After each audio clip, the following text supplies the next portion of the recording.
1. aprilli märksõnadeks on suhted ja mitte ainult armusuhted, vaid ka tööalased suhted, sõprussuhted, koolis õpilaste vahelised suhted, mis iganes moodi võib kahe inimese vahelist suhtlemist võtta.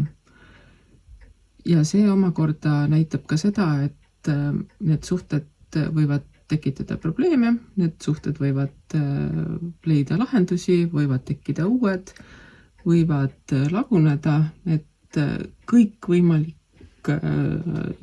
suhtlemisega seotud märksõnad.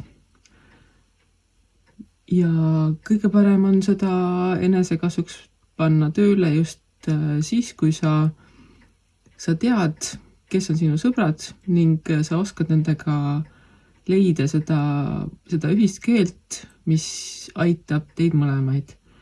Ja selle juures kompromiss ei tähenda sugugi mitte seda, et mõlemad annavad järgi, vaid leitaksegi päriselt selline viis asjade tegemiseks, et kõik on 100% rahul.